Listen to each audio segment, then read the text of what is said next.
Ulitin ko po ang pagbasa. Umpisa po dito sa chapter 7 hanggang 11. At ang ganda po ng istorya, mga kaibigan.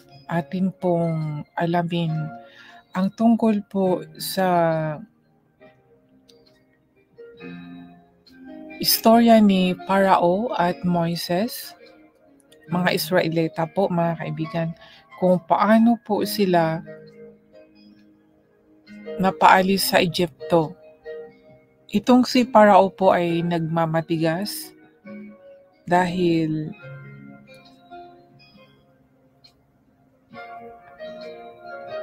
ginawang matigas or pinatigas ng Diyos ang puso ng Parao. Itong istorya na ito, mga kaibigan, kung bakit pinatigas ng Diyos ang puso ng Parao dahil po sa kanyang plano or may purpose po kung bakit ganun,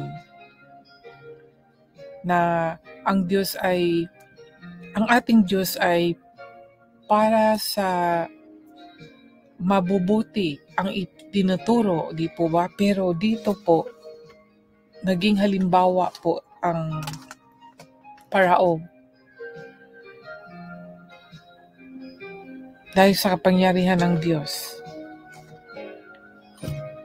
So ngayon, mga kaibigan, malalaman natin kung paano nangyari sa pamagitan ng aking pagbasa po dito. Umpisa po sa 7 kabanata ng Exodus.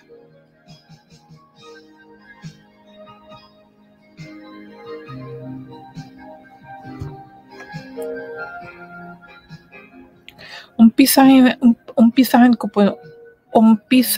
ko na pong basahin.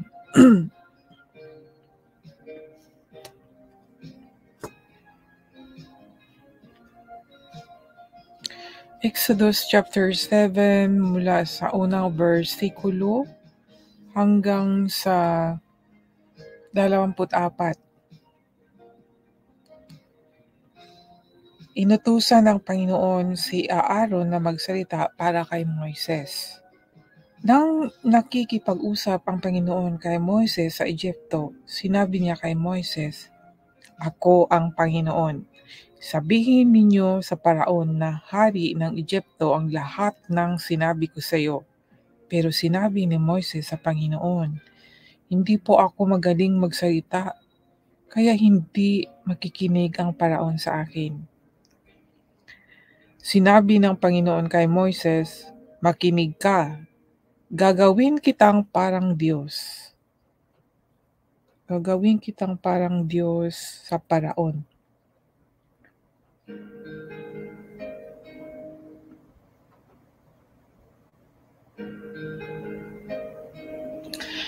Makikipag-usap ka sa kanya sa pamamagitan ng kapatid mong si Aaron. Sabihin mo kay Aaron ang lahat ng sinabi ko sa iyo at ipasabi mo ito sa kanya sa Paraon. Sabihin niya sa Paraon na palayain ang mga Israelita sa kanyang bayan. Pero patitigasin ko ang puso ng Paraon at kahit na gumawa pa ako ng maraming himala at mga kamangha-manghang bagay sa Egypto, hindi siya makikinig sa iyo. Ito po yun, mga kaibigan, pagkatapos parurusahan ko ng matindi ang Egypto at palalayain ko ang bawat lahi ng Israel na mga mamamayan ko. Kapag naparusahan ko na ang mga Egyptyo at napalabas na ang mga Israelita sa kanyang bansa,